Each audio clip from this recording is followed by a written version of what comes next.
¿Qué harías si Dios te pidiera que perdonaras a tus peores enemigos? No estamos hablando de alguien que te ofendió en redes sociales. Estamos hablando de personas que torturaron a tu gente, quemaron tus ciudades y esclavizaron a tus hijos. La historia de Jonás no es un cuento infantil sobre una ballena. Es una historia sobre odio, venganza y el tipo de perdón que desafía toda lógica humana. Jonás 1:1-2 nos dice que Dios ordenó al profeta ir a Nínive, pero lo que la mayoría no entiende es por qué Jonás se negó tan violentamente. La mayoría de las personas asume que Jonás huyó porque tenía miedo de los ninivitas. Pero la verdad es mucho más oscura. Jonás no temía a Nínive. Odiaba a Nínive con cada fibra de su ser, y tenía razones para hacerlo. Los asirios de Nínive eran conocidos en todo el mundo antiguo por su crueldad incomparable. Desollaban vivos a sus prisioneros, empalaban a familias enteras, construían pirámides con cráneos humanos fuera de las ciudades conquistadas como advertencia. Estos no eran simplemente enemigos políticos, eran monstruos que personificaban el mal absoluto. En esta historia descubriremos 3 verdades que cambian todo. Primero, veremos por qué Dios eligió al profeta menos dispuesto para la misión más imposible. Segundo, exploraremos cómo una ciudad entera conocida por su maldad pudo transformarse en 40 días. Y tercero, enfrentaremos la pregunta más incómoda de todas.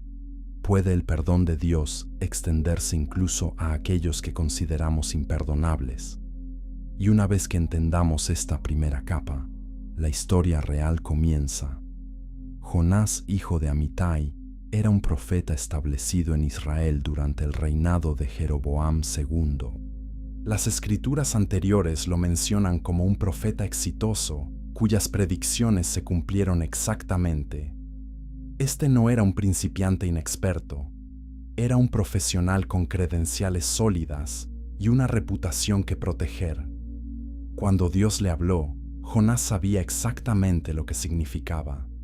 Había servido como vocero divino durante años, entendía el protocolo profético, conocía las consecuencias de la obediencia y la desobediencia. Pero esta vez fue diferente. La palabra del Señor vino a Jonás con una orden que hizo que su sangre se helara. Levántate y ve a Nínive, aquella gran ciudad, y pregona contra ella. La frase parece simple en la superficie, pero cada palabra transportaba un peso terrible. Nínive no era una ciudad cualquiera. Era la capital del imperio asirio, la superpotencia brutal que había aterrorizado al mundo conocido durante generaciones. Sus ejércitos habían arrasado naciones enteras. Sus reyes se jactaban en inscripciones de piedra sobre cuántos habían masacrado. Para un israelita como Jonás, Nínive representaba todo lo opuesto a Dios. Era el centro de la adoración pagana, el hogar de dioses demoníacos, el origen de la opresión sistemática. Las historias de las atrocidades asirias se contaban en susurros aterrorizados en todo Israel. Madres amenazaban a niños desobedientes con que vendrían los asirios.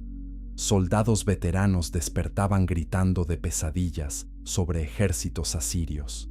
El nombre mismo de Nínive evocaba terror primordial en el corazón de cada judío. Y ahora Dios quería que Jonás fuera allí, no para maldecirlos, no para llamar fuego del cielo, sino para predicar arrepentimiento, para darles una oportunidad de salvación.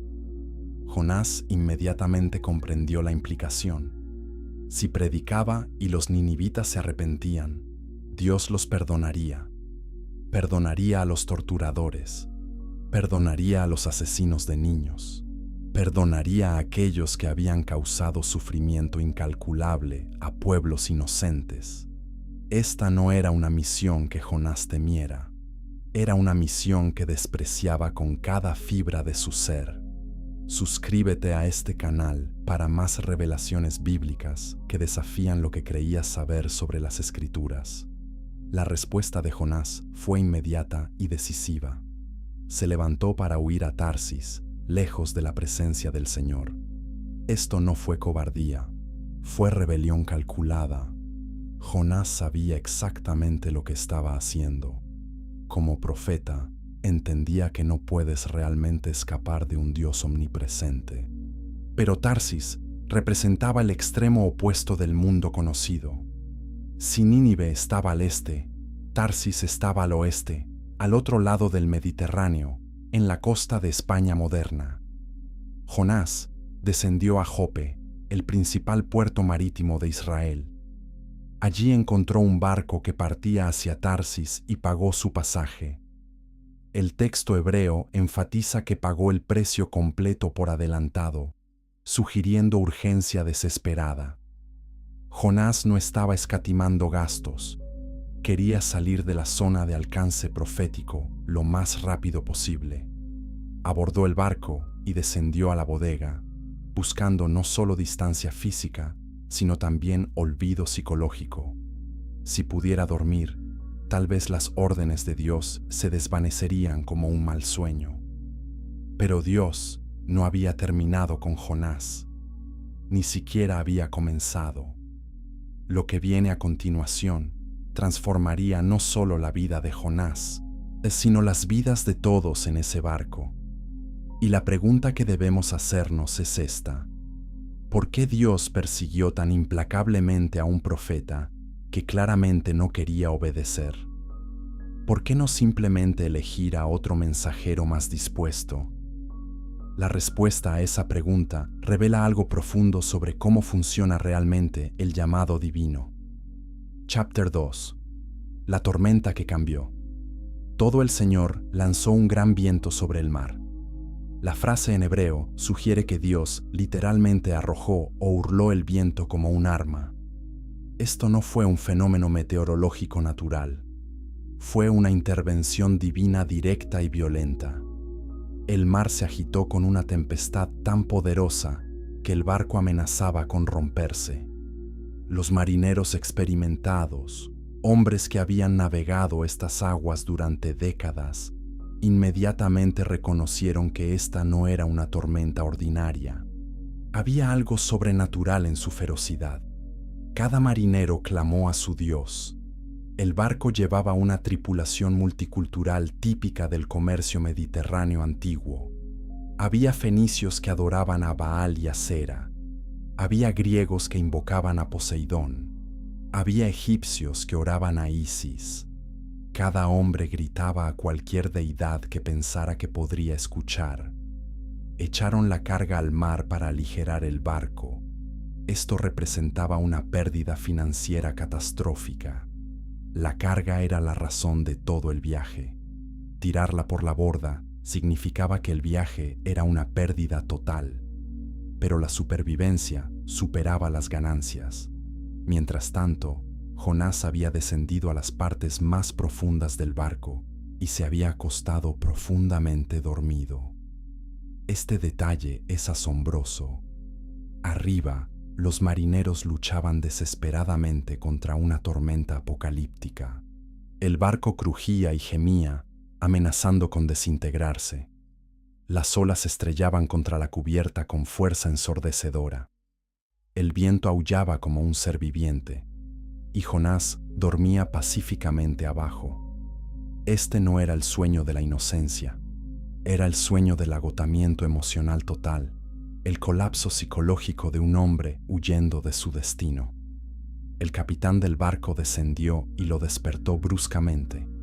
Sus palabras resuman incredulidad y desesperación. ¿Qué te pasa, dormilón? Levántate y clama a tu Dios. Quizás ese Dios se acuerde de nosotros y no perezcamos. El capitán pagano estaba espiritualmente más despierto que el profeta de Dios.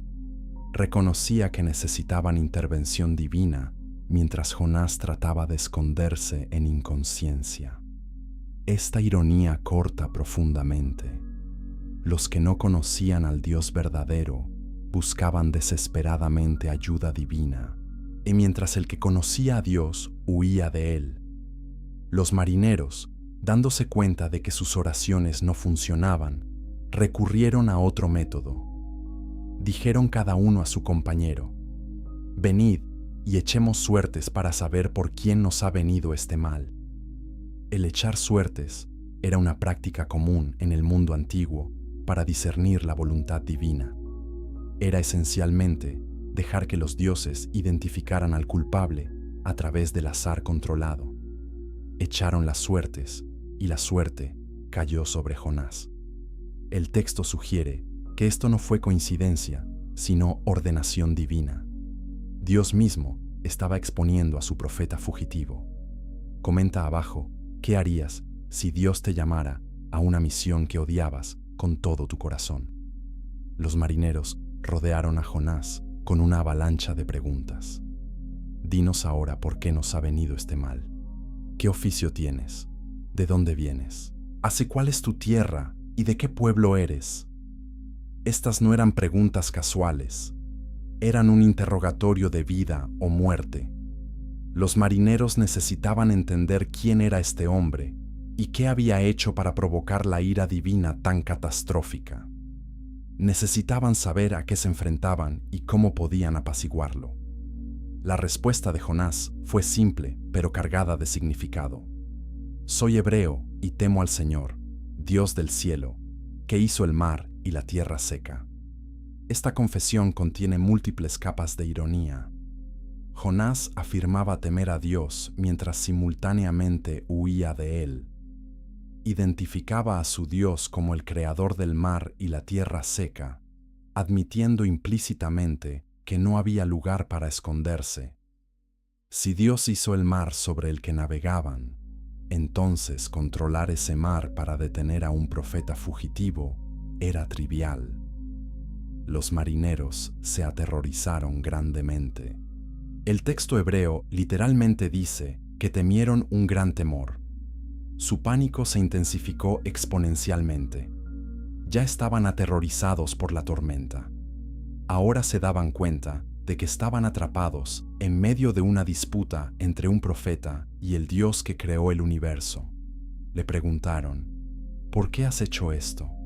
Porque sabían que huía de la presencia del Señor, pues Él se lo había declarado. Jonás aparentemente les había contado toda la historia, confesando su desobediencia deliberada. La pregunta de los marineros resuena a través de los siglos. ¿Por qué has hecho esto? ¿Por qué arriesgar no solo tu propia vida, sino las vidas de todos los que te rodean? ¿Por qué huir de un Dios que claramente tiene el poder de perseguirte hasta los confines de la tierra? Jonás no tenía buena respuesta porque no había buena respuesta. Su rebelión era puramente emocional, impulsada por odio y prejuicio, no por lógica o principio. Y ahora personas inocentes estaban pagando el precio por su desobediencia. El mar se embravecía más y más. El tiempo se estaba acabando. Tendrían que tomar una decisión dramática, y pronto. Lo que sucede a continuación revela tanto sobre el carácter de estos marineros paganos como sobre el profeta hebreo que había puesto sus vidas en peligro, y plantea una pregunta inquietante. ¿Quién mostró más justicia ese día? ¿Los marineros que adoraban dioses falsos o el profeta que conocía al Dios verdadero? Chapter 3. El sacrificio del fugitivo. Frente al pánico creciente, los marineros hicieron a Jonás la pregunta obvia: ¿qué haremos contigo para que el mar se nos aquiete? No estaban buscando venganza, estaban buscando soluciones. Estos hombres, a pesar de su desesperación, todavía mostraban notable restricción. Podrían haber arrojado a Jonás por la borda inmediatamente sin preguntar. En cambio, le dieron la oportunidad de hablar, de explicar, de sugerir un camino a seguir. Esta deferencia hacia alguien que claramente había causado su crisis muestra un nivel de humanidad que contrasta fuertemente con la actitud de Jonás hacia los ninivitas. La respuesta de Jonás fue directa y aterradora.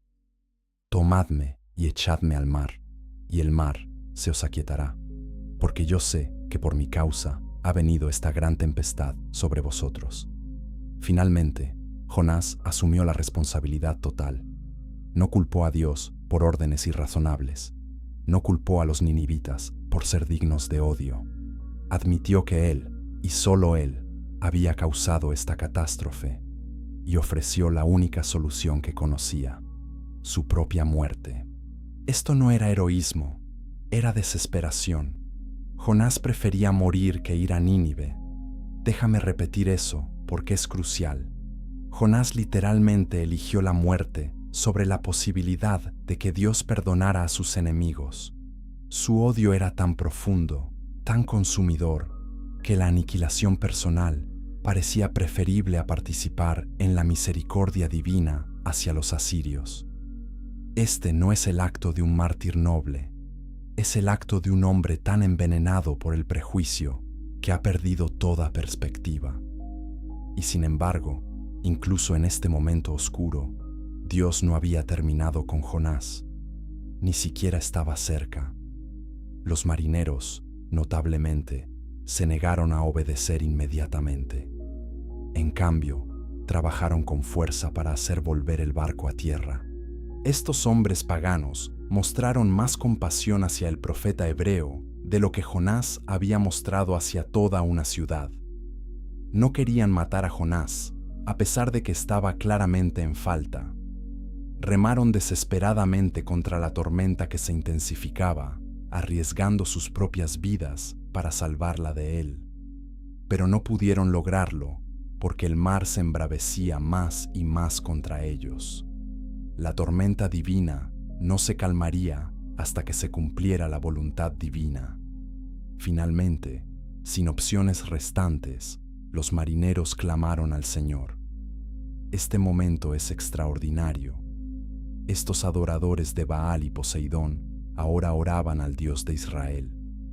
Te rogamos ahora, Jehová, que no perezcamos nosotros por la vida de este hombre, ni pongas sobre nosotros sangre inocente, porque tú, Jehová, has hecho como has querido. Su oración revela una comprensión teológica sofisticada. Reconocieron la soberanía de Dios sobre los eventos. Reconocieron que Jonás, a pesar de su desobediencia, no merecía ser asesinado por ellos. Pidieron protección contra la culpa de sangre. Mostraron más conciencia moral que muchos creyentes. Dale like si esta verdad sobre los marineros paganos te ha sorprendido. Entonces tomaron a Jonás y lo echaron al mar, y el mar cesó su furia. El efecto fue instantáneo y dramático. La tormenta que había amenazado con destruirlos se calmó inmediatamente a una calma perfecta. Las olas que habían destrozado el barco se aplanaron en vidrio. El viento que había aullado como un demonio murió a un susurro. El cambio fue tan obvio, tan imposiblemente repentino, que no podía ser natural.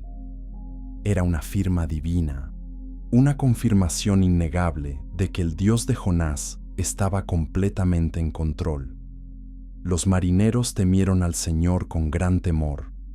Este es el mismo lenguaje usado anteriormente cuando temieron la tormenta, pero ahora su miedo ha cambiado de calidad. Ya no era el pánico de hombres enfrentando la muerte. Era el temor reverencial de hombres enfrentando la divinidad. Ofrecieron sacrificio al Señor e hicieron votos. Estos paganos se convirtieron en adoradores del Dios verdadero en medio del mar. La misión de Jonás había sido llevar a cabo el arrepentimiento. Él se negó. Pero Dios usó su misma rebelión para traer conversión genuina a estos marineros gentiles. La ironía es tan espesa que casi puedes saborearla. Jonás huía de una misión de misericordia a los gentiles. En su huida, sin querer, llevó a los gentiles a la fe verdadera. El profeta que se negó a predicar terminó predicando por su desobediencia misma. Dios estaba demostrando un punto que Jonás no quería aprender. Su misericordia no estaba limitada a Israel. Su amor no reconocía fronteras nacionales. Su gracia fluía a cualquiera que la buscara, sin importar su origen o pasado. Y Dios estaba dispuesto a usar incluso a profetas rebeldes para lograr sus propósitos. Pero ¿qué pasó con Jonás? El texto nos dice que se hundió en el mar. Sin embargo, la historia no termina con su ahogamiento. Lo que sucede a continuación es una de las narrativas más famosas y mal entendidas en toda la Escritura, y plantea preguntas que los académicos han debatido durante milenios. ¿Fue literal o simbólico? ¿Qué representa realmente el gran pez? ¿Y por qué Dios rescató a un profeta que claramente no quería ser rescatado? Esas respuestas están por venir y cambiarán la forma en que ves toda la historia. Chapter 4. 3 días en la oscuridad. Jehová preparó un gran pez para que tragara a Jonás. La palabra hebrea aquí es interesante. No dice que Dios creó un pez. Dice que Dios designó o preparó un pez. Esto sugiere que Dios orquestó toda la situación con anticipación. El pez estaba en el lugar correcto en el momento exacto, porque Dios lo había posicionado allí. Esto no fue suerte o coincidencia. Fue diseño divino intencional. Dios no solo estaba reaccionando a la crisis, había planeado toda la secuencia de eventos desde el principio. La cuestión de qué tipo de pez podría tragar a un hombre entero ha generado innumerables debates. Algunos señalan ballenas grandes como candidatos posibles. Otros argumentan por tiburones ballena o peces de aguas profundas desconocidos. Los escépticos descartan toda la historia como mito imposible. Pero el texto mismo no se preocupa por la biología. Simplemente dice que Dios preparó un gran pez, enfatizando la agencia divina sobre los mecanismos naturales. El punto no es cómo pudo suceder científicamente.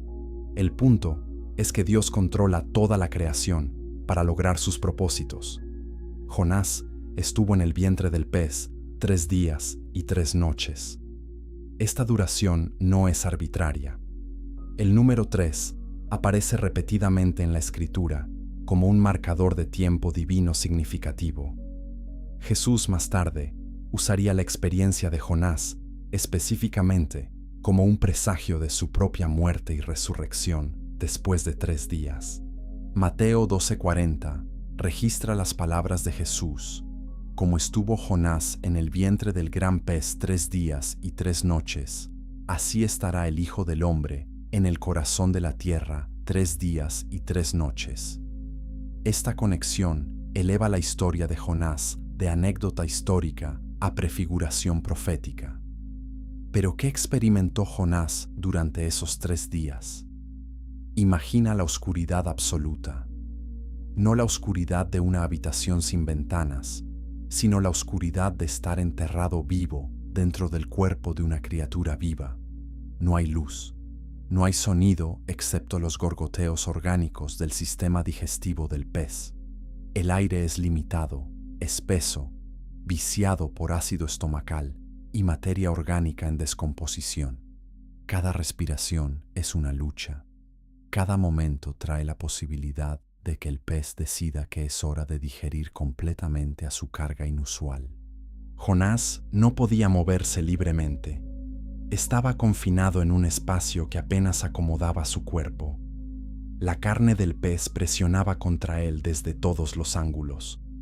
Los jugos gástricos quemaban su piel.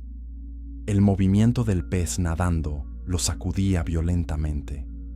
No tenía idea de dónde estaba, hacia dónde iba el pez, o si alguna vez volvería a ver la luz del sol.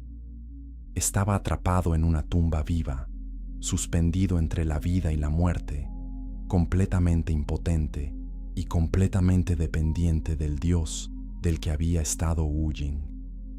Comparte esta revelación con alguien que necesita entender cuán lejos llegará Dios para alcanzar a los que ama. Esta fue la prisión de Jonás, pero también fue su aula. En el vientre del pez, despojado de toda distracción y escape, Jonás finalmente tuvo que enfrentar lo que había estado evitando. Tuvo que enfrentar su rebelión. Tuvo que enfrentar su orgullo. Tuvo que enfrentar su odio. Y lo más importante, tuvo que enfrentar a Dios. No había más correr. No había más esconderse. No había más dormir para escapar de la realidad. Solo había Jonás y Dios en la oscuridad sofocante de juicio divino y misericordia divina entrelazados.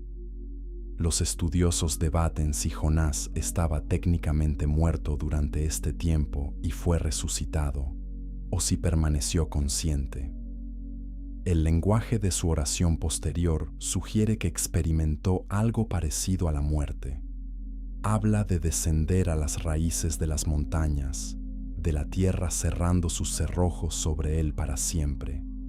Estas son imágenes de Sheol, el reino de los muertos en el pensamiento hebreo.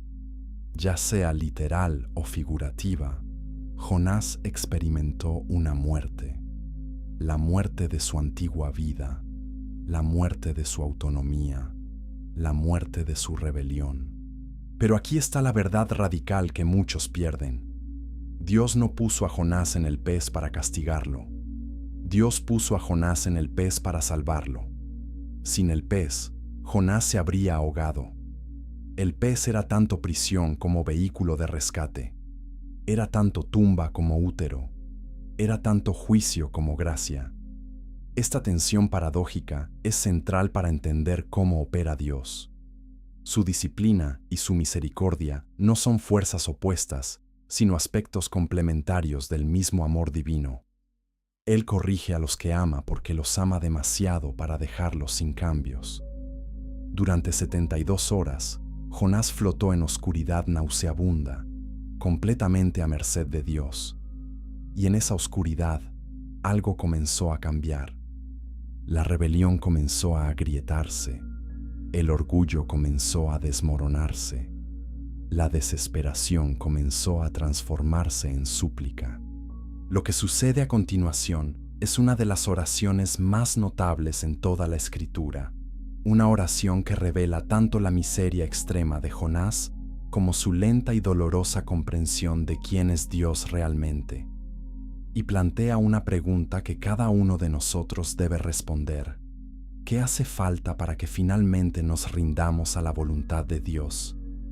Chapter 5. La oración desde el abismo. Entonces oró Jonás a Jehová su Dios desde el vientre del pez. Finalmente, después de días de silencio obstinado, Jonás habló a Dios. No fue una conversación casual.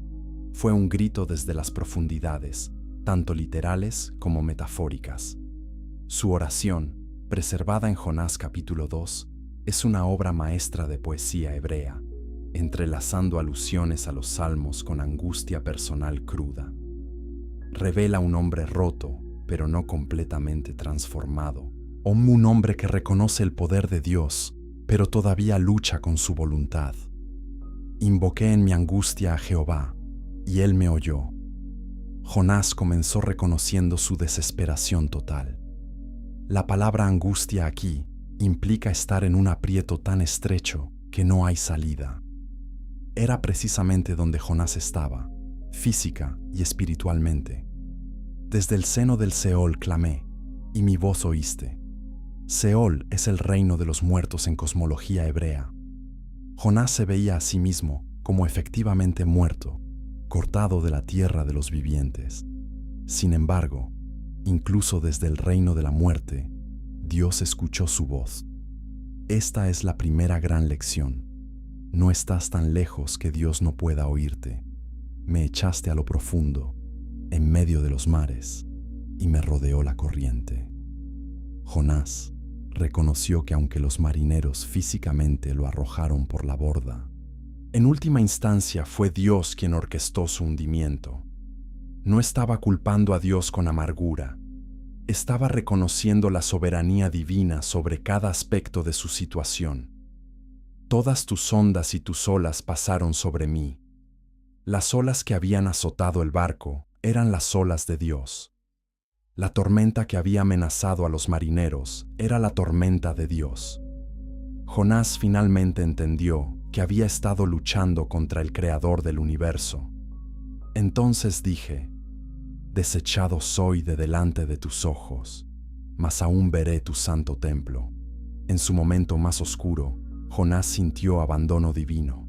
Se sentía descartado, rechazado, cortado de la presencia de Dios.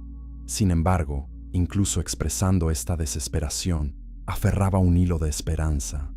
Mas aún veré tu santo templo. De alguna manera, en algún lugar, Jonás creía que Dios no había terminado con él. Esta tensión entre desesperación y esperanza caracteriza la fe genuina. No es optimismo ingenuo, es confianza obstinada a pesar de la evidencia circunstancial. Las aguas me rodearon hasta el alma, me rodeó el abismo. El alga se enredó en mi cabeza. Jonás describió vívidamente su experiencia de ahogamiento. Las algas marinas enredadas en su cabello mientras se hundía, el agua helada penetrando sus pulmones, la presión del océano aplastando su cuerpo. Descendí a los cimientos de los montes. La tierra echó sus cerrojos sobre mí para siempre. Había descendido tan profundo que alcanzó el fondo del océano, donde las montañas submarinas se anclan a la tierra misma. Los cerrojos de la tierra sugieren puertas de prisión cerrándose permanentemente. Jonás estaba describiendo lo que sentía como sepultura final. Suscríbete para más verdades bíblicas que desafían todo lo que pensabas saber sobre profetas familiares. Mas tú sacaste mi vida de la sepultura, oh Jehová Dios mío. Este es el punto de inflexión de la oración. Jonás pasó de describir su descenso a reconocer su rescate.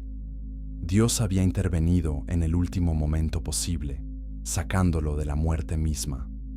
Cuando mi alma desfallecía en mí, me acordé de Jehová, y mi oración llegó hasta ti, hasta tu santo templo.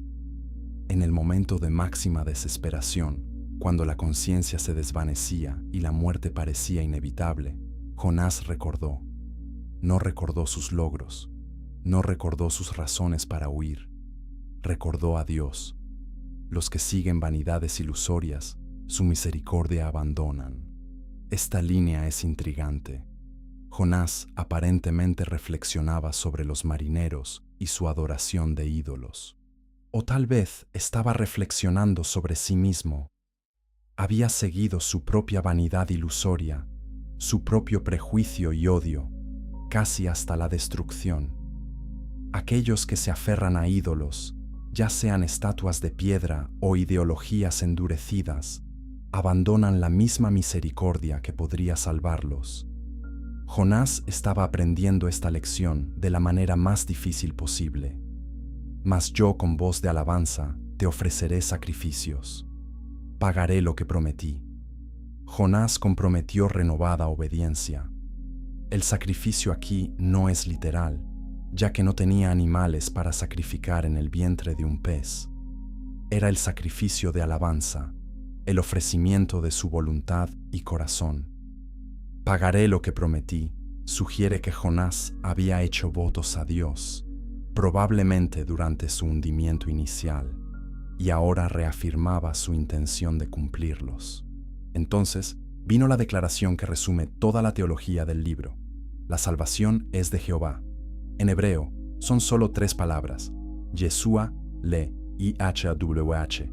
Salvación al Señor. Salvación pertenece al Señor. Esta es la verdad central que Jonás necesitaba aprender y que Dios quería que Nínive oyera. La salvación no es algo que ganamos o merecemos. No es algo que podamos perder o mantener por nuestra propia fuerza. Es un don de Dios, originado en Dios, ejecutado por Dios y completado por Dios. Pertenece completamente a Él. Para Jonás, esto significaba que si Dios elegía salvar a Nínive, era la prerrogativa de Dios. Jonás no podía vetarlo. Israel no podía evitarlo. La justicia humana no podía demandarlo u obstruirlo. La salvación pertenecía a Dios para dispensar como Él quisiera. Y si Dios decidía extender misericordia a los asirios monstruosos, ese era el derecho soberano de Dios. Jonás estaba comenzando a entenderlo, aunque todavía no le gustara. Y mandó Jehová al pez, y vomitó a Jonás en tierra seca. Después de 3 días de gestación en oscuridad, Jonás fue parido de nuevo al mundo.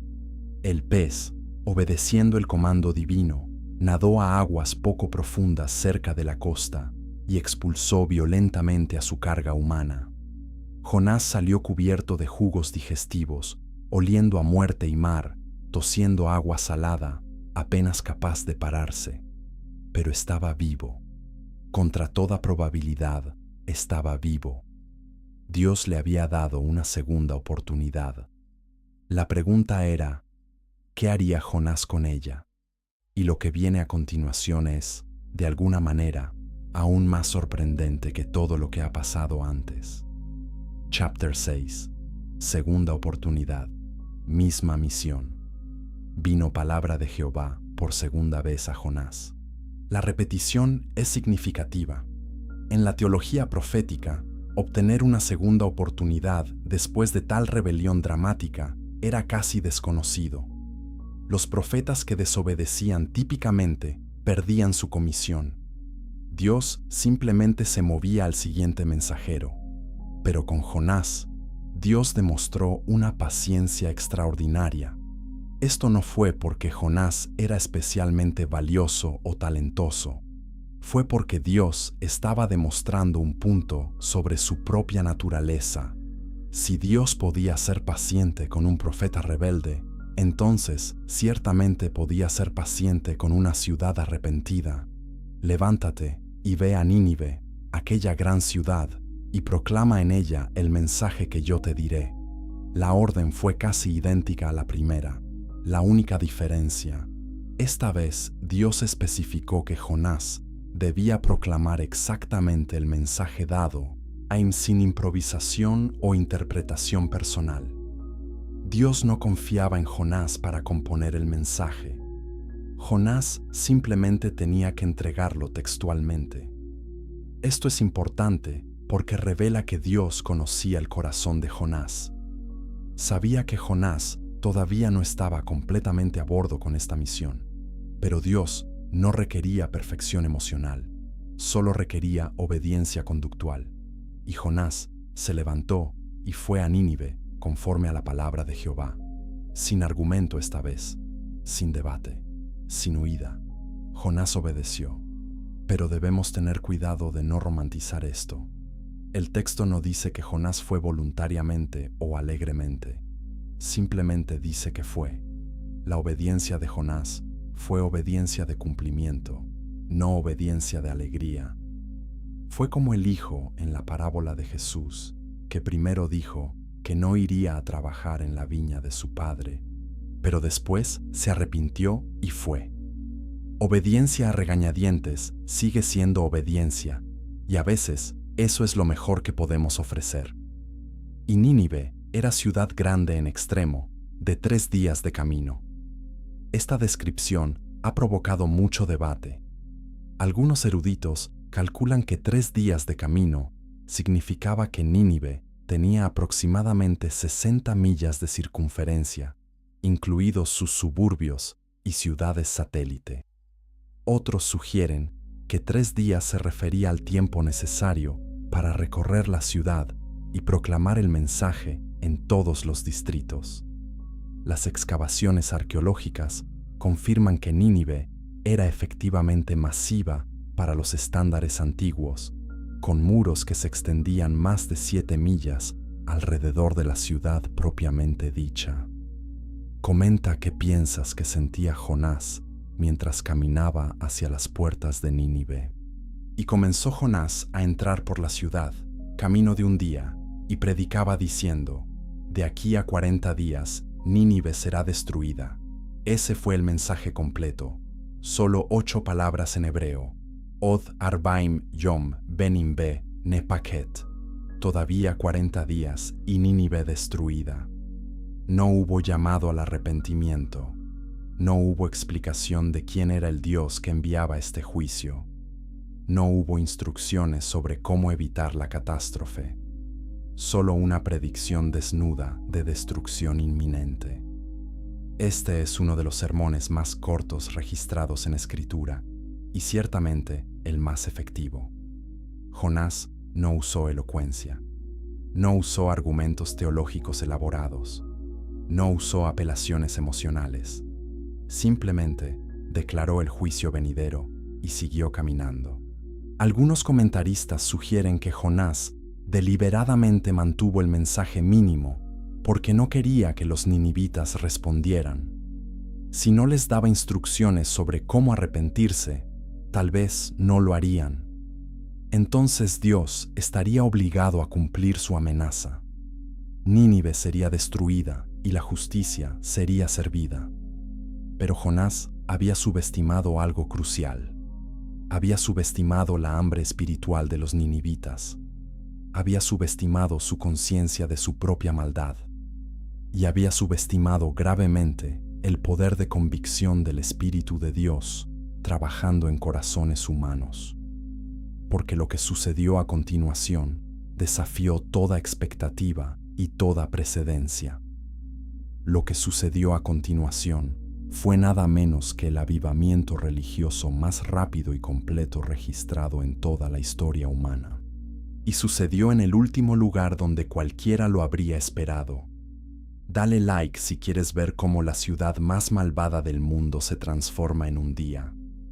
Los ninivitas no preguntaron quién era este predicador extranjero. No preguntaron qué derecho tenía para profetizar contra su ciudad. No preguntaron qué Dios estaba pronunciando juicio. Simplemente creyeron. El texto dice que los hombres de Nínive creyeron a Dios. No creyeron a Jonás. Creyeron a Dios. De alguna manera, reconocieron que este mensaje tenía autoridad divina. De alguna manera, supieron que no era una amenaza vacía de un fanático errante, sino un ultimátum real del Dios real. Y publicaron ayuno, y se vistieron de cilicio, desde el mayor hasta el menor de ellos. Toda la ciudad respondió. Esto no fue solo unos pocos individuos asustados o un grupo religioso marginal. Fue un movimiento de masas que abarcó toda la estructura social. Ricos y pobres, nobles y esclavos, ancianos y jóvenes, hombres y mujeres. Todos respondieron de la misma manera, con ayuno y cilicio, las expresiones tradicionales de arrepentimiento y duelo en culturas del Medio Oriente antiguo. El cilicio era tela áspera y con picazón hecha de pelo de cabra, incómoda de usar y deliberadamente poco atractiva. Representaba aflicción y humildad. El ayuno era abstenerse de comida, reconociendo que había crisis espirituales más importantes que las necesidades físicas. Estas no eran solo expresiones vacías exteriores. El texto deja claro que las personas genuinamente creían que estaban bajo juicio divino y necesitaban responder con urgencia. Pero ¿sería suficiente? ¿Puede una ciudad cambiar su destino? ¿Y cómo reaccionó el liderazgo político ante esta crisis espiritual? Chapter 7. La ciudad condenada. Y llegó la noticia hasta el rey de Nínive. La respuesta de base había alcanzado la cima del poder. El rey, sentado en su palacio, recibió reportes de que toda su ciudad había entrado en pánico espiritual. Esto no fue información bienvenida. Los reyes asirios se enorgullecían de su fuerza militar y superioridad cultural. Admitir vulnerabilidad ante cualquier dios extranjero era vergonzoso. Sin embargo, este rey demostró notable sabiduría y humildad. En lugar de descartar el mensaje de Jonás como superstición extranjera, tomó en serio la amenaza. Y se levantó de su silla, y se despojó de su vestido, y se cubrió de cilicio, y se sentó sobre ceniza. El rey descendió literal y simbólicamente. Se levantó de su trono, el símbolo de su autoridad. Se quitó sus ropas reales, los emblemas de su estatus. Se vistió de cilicio áspero como el mendigo más pobre de su reino. Se sentó sobre ceniza, la señal última de luto y humillación. Este rey poderoso que comandaba ejércitos y gobernaba imperios, se rebajó completamente ante el Dios del profeta hebreo, e hizo proclamar y anunciar en Nínive, por mandato del rey y de sus grandes. El rey no actuó solo, consultó con sus nobles y consejeros, y juntos emitieron un decreto oficial. Este decreto fue proclamado públicamente en toda la ciudad, asegurando que cada ciudadano oyera y entendiera. El contenido del decreto es extraordinario y revela la profundidad de su respuesta. Hombres y animales, bueyes y ovejas, no gusten cosa alguna, no se les dé alimento, ni beban agua. El decreto ordenaba ayuno universal, incluyendo animales domésticos. Esto puede parecer extraño a los lectores modernos. ¿Por qué harían ayunar a animales? Pero en el pensamiento antiguo, los animales estaban incluidos en el pacto comunal. Si toda la ciudad estaba bajo juicio, entonces toda la ciudad, hasta las bestias, debía participar en el arrepentimiento. Los animales con hambre naturalmente velarían y mugirían, creando una cacofonía de lamento que amplificaba el duelo humano. Era un teatro de arrepentimiento total. Sino cúbranse de cilicio hombres y animales, y clamen a Dios fuertemente. Los animales debían ser cubiertos con cilicio, presumiblemente imágenes visuales impactantes destinadas a demostrar cuán desesperada era su situación. Y clamen a Dios fuertemente. El decreto ordenaba oración intensa, no oraciones tibias murmuradas, sino gritos desesperados por misericordia. Esta no era religión educada y formal, era súplica descarada de personas que entendían que estaban a 40 días de la aniquilación total. Comparte este mensaje sobre el verdadero arrepentimiento con alguien que necesita entenderlo, y conviértase cada uno de su mal camino y de la rapiña que hay en sus manos. Este es el versículo más crucial del decreto. El rey entendió que el arrepentimiento genuino requiere cambio conductual. No era suficiente sentirse mal o realizar rituales. Las personas debían convertirse de su mal camino y de la rapiña. La palabra hebrea para rapiña implica violencia, injusticia y opresión. El rey estaba ordenando justicia social como parte del arrepentimiento nacional. Piensa en cuán radical fue esto. Nínive era famosa por su violencia. Su economía estaba construida sobre guerra y tributo. Sus instituciones dependían de la esclavitud y la explotación. El rey estaba esencialmente ordenando que desmantelaran su sistema entero de poder. Estaba diciéndoles que dejaran de ser asirios, tal como el mundo conocía a los asirios. Esta no fue reforma superficial. Fue llamado a transformación total de identidad. Y evidentemente, las personas obedecieron. Dejaron de oprimir. Dejaron de robar. Dejaron de violentar. Aunque fuera temporalmente, Nínive se convirtió en una ciudad diferente. ¿Quién sabe si se volverá y se arrepentirá Dios y se apartará del ardor de su ira y no pereceremos? El rey reconoció que no tenían garantías. No podían manipular a Dios ni controlar el resultado. Todo lo que podían hacer era responder con sinceridad genuina y esperar en la misericordia divina. ¿Quién sabe si Dios tendrá compasión? Esta frase revela humildad profunda. El rey no asumió que sus acciones obligarían a Dios a perdonarlos. Simplemente esperaba que el arrepentimiento genuino pudiera mover el corazón divino. Y vio Dios lo que hicieron, que se convirtieron de su mal camino. Dios observó su respuesta. No solo vio sus acciones exteriores, vio sus corazones y arrepintióse del mal que había dicho que les haría, y no lo hizo. Dios cambió su curso de acción. Este lenguaje de que Dios se arrepiente o cambia de opinión ha causado confusión teológica a través de los siglos. ¿Dios realmente cambia de opinión? ¿No es Dios inmutable? Los eruditos explican que cuando las Escrituras dicen que Dios se arrepiente, está usando lenguaje humano para describir realidad divina. Desde la perspectiva humana, parece que Dios cambió de opinión. Pero desde la perspectiva divina, Dios siempre había planeado mostrar misericordia si se arrepentían. El juicio amenazado era condicional, aunque implícitamente. Dios estaba actuando consistentemente con su carácter, justo en juicio, misericordioso en respuesta al arrepentimiento. Los ninivitas cambiaron, entonces experimentaron un aspecto diferente del carácter inmutable de Dios. Nínive fue salvada. La ciudad condenada recibió gracia inesperada.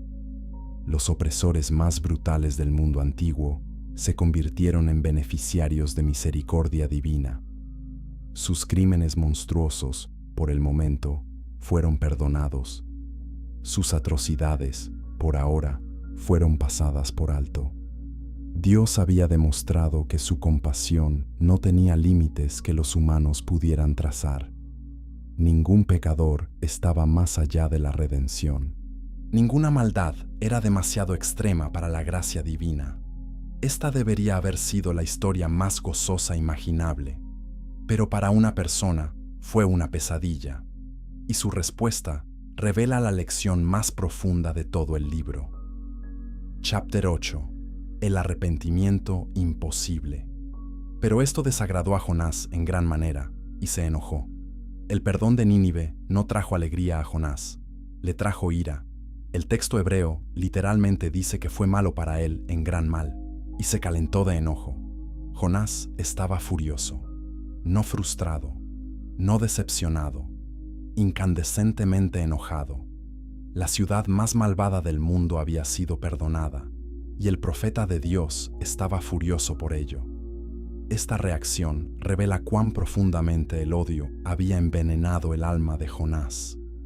Y oró a Jehová y dijo: Ahora, oh Jehová, ¿no es esto lo que yo decía estando aún en mi tierra? Jonás finalmente explicó por qué había huido originalmente. No fue miedo, no fue cobardía, fue exactamente esto. Había predicho que si iba a Nínive y predicaba, y si los ninivitas se arrepentían, entonces Dios los perdonaría. Y Jonás encontraba esto absolutamente inaceptable. Por eso me apresuré a huir a Tarsis. Jonás había intentado frustrar el plan de misericordia de Dios, literalmente huyendo al otro lado del mundo. Porque sabía yo que tú eres Dios clemente y piadoso, tardo en enojarte, y de grande misericordia, y que te arrepientes del mal. Esta es una de las ironías supremas de la Escritura. Jonás recitó uno de los credos centrales de fe israelita. Estas palabras aparecen primero en Éxodo 34:6, cuando Dios revela su carácter a Moisés. Son repetidas en Números, Nehemías y Salmos como declaración definitiva de quién es Dios. Cada judío piadoso conocía estas palabras. Eran fundamentales para la identidad israelita. Dios es misericordioso, compasivo, lento para enojarse, abundante en amor. Pero Jonás estaba citando este hermoso credo como acusación. Estaba esencialmente diciendo: Dios, tu problema es que eres demasiado misericordioso. Perdonas demasiado fácilmente. Eres demasiado lento para enojarte. Tu amor es demasiado abundante. Jonás quería un Dios que destruyera a sus enemigos sin piedad.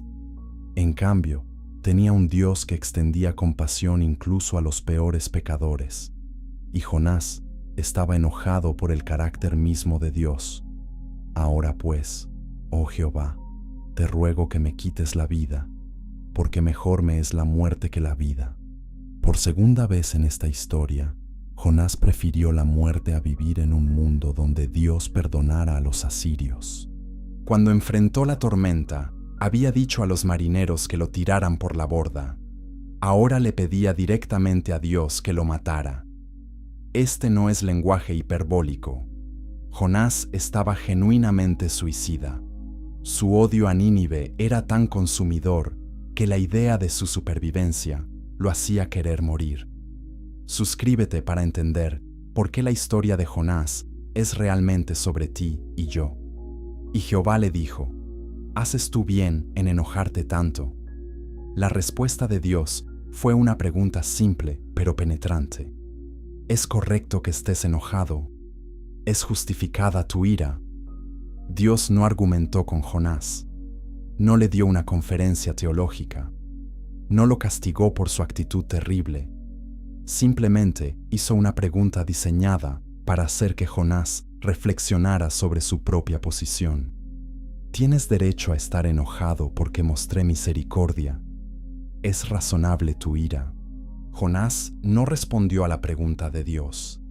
En cambio, el texto dice que salió de la ciudad y se sentó al oriente de la ciudad, y se hizo allí una enramada, y se sentó debajo de ella a la sombra, hasta ver qué acontecería en la ciudad. Jonás aparentemente todavía albergaba esperanza de que Dios cambiaría de opinión y destruiría Nínive después de todo. Los 40 días aún no habían pasado. Tal vez el arrepentimiento de los ninivitas no duraría. Tal vez Dios decidirían que no era suficientemente sincero. Tal vez todavía habría fuego y azufre. Entonces, Jonás construyó un refugio tosco y esperó. Se sentó mirando a Nínive, esperando su destrucción como espectadores modernos esperan fuegos artificiales.